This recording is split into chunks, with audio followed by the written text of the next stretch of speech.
Morning বন্ধুরা, welcome to মৌমা বিশ্বাস blog. আশা করি তোমরা সবাই ভালো আছো, আমিও ভালো আছি। তো সকাল সকাল ঘরে বসে রয়েছি। তা আজকে আমাদের হচ্ছে শীতলা পূজা, যেহেতু আজকে কালকে রাত্রেবেলা আমি ভাত করে রেখেছি। তা আজকে আমার রান্না বান্না নেই। তো তোমার দাদা ভাই চা কিনে নিয়ে এসছে। এই দেখো চা, চলো দেখো চা নিয়ে এসেছে। এই যে দুজনের জন্য দু কাপ গ্লাসের মধ্যে নিয়ে নিয়েছি। আর এই যে বিস্কুট তো ঘরেই থাকে। তো এখন হচ্ছে চা খাবো। আর এই যে তোমার দাদা ভাই বসে রয়েছে। না, চা নাও, সকালবেলায় চা খেতে হবে, না চা না খেলে হবে না।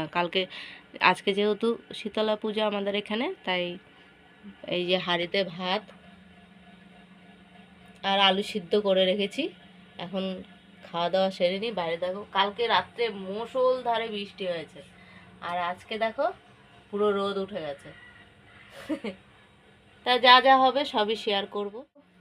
আলু ছাড়া মাখা হচ্ছে, আলু ছাড়া, যেহেতু পান্তা ভাত দিয়ে খাওয়া হবে আজকে, শীতল পান্তা আমাদের এখানে। তো ছেলে স্কুলে যাবে দেখে আলুটা মেখে নিচ্ছি। যে ছেলে, আর কালকে রাত্রে মুষলধারে ঝড় বৃষ্টি, মানে বাজ পড়ছে, কি আওয়াজ রাত্রেবেলা হঠাৎ। হবে বলছিল বৃষ্টি, কিন্তু দেখলাম ভালোই বৃষ্টি হয়েছে। তা যাই হোক, আলুটা এখন মেখে নিচ্ছি, ছেলে যেহেতু স্কুলে যাবে দেখে। তা আলুটা আমি মাখবো হচ্ছে এই যে শুকনো লঙ্কা দিয়ে। শুকনো লঙ্কা ভেজে রেখেছি কালকে রাত্রেবেলায়। আর এই যে ঠান্ডা জল, মানে গরম ভাতকে জল ঢেলে দিয়েছি সকালবেলা। সকালবেলা ছাড়া তো জল দেওয়া যাবে না, রাত্রে তো গরম ছিল ভাত। আর আমার জন্য এই দেখো দুটো মিষ্টি আলু সিদ্ধ দিয়েছি। তা পরে খেয়ে নেবো। তা আজকে হচ্ছে এই খাওন দাওন, আর যা হবে রাত্রে রান্না। দেখো রান্নার দিকে চলে এসেছি। আর তোমার দাদাভাই বাজার নিয়ে আসলো। কাঁচা কলা, শসা, মিষ্টি আলু, পেঁপে, কুমড়ো, আর এই যে আলু নিয়ে এসে। আলু ছিল না, একদম বাড়ন্ত হয়ে গেছিলো। তো আমি বলছি আলু নিয়ে আসবা। এখন দেবো, যেহেতু রাতের ভাত বসাবো। সারাদিন তো আমাদের শীতল পান্তা গেছে। তা আমি হচ্ছে কুমড়ো অর্ধেক সিদ্ধ দেবো, আর ছেলের আর আমার জন্য দুটো আলু সিদ্ধ দিয়ে দেবো। তাহলে হয়ে যাবে। বা একটা বড় দেখে দিয়ে দেবো, এই যে একটা বড় আলু দিয়ে দেবো। আর এই কুমড়োটা অর্ধেকটা সিদ্ধ দেবো, কাঁচা কুমড়ো। তোমার দাদাভাই তো আলু খাবে না, কারণ ও তো সুগার, আলু খাওয়াটা বারণ। তো শসা এনেছে, শসাও কেটে দেবো তোমার দাদাভাই। একটা ক্যাপসিকামও আছে। আর এই দেখো ভাত আমি চাল ধুয়ে রেডি করে রেখেছি।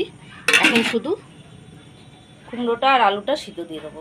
তা সকালে বলছি, রাতের এই খাবার আজকে সিদ্ধ। কুমড়োগুলো কেটে আমি ধুয়ে নিয়েছি, এই দেখো 4 ফালি। তো দিয়ে দেবো এখন সিদ্ধ। 4টে টুকরো হয়েছে। আর এদিকে হচ্ছে যে আলু, একটা আলু দিয়ে দিলাম ছেলের আর আমার। তো ভাতটা নাড়া দিয়ে দেবো, চাল যেহেতু দেওয়াই।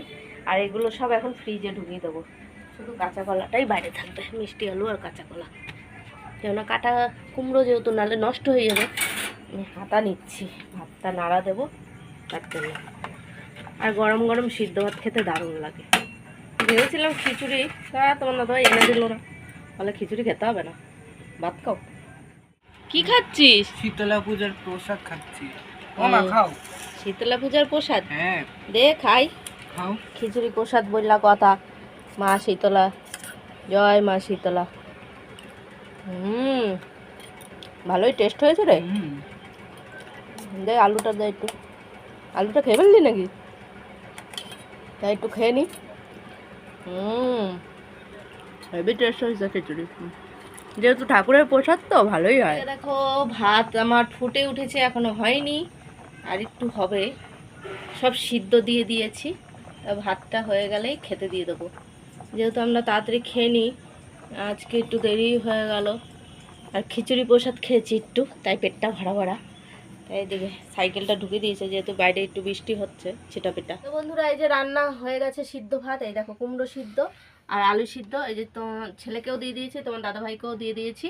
তাই যে রাতের খাওয়া দাওয়া। কারেন্টটাও চলে গেছে, মানে মরা যত মরে সারাদিন আজকে কারেন্টের ডিস্টার্ব, শুধু যাচ্ছে আসছে যাচ্ছে আসছে।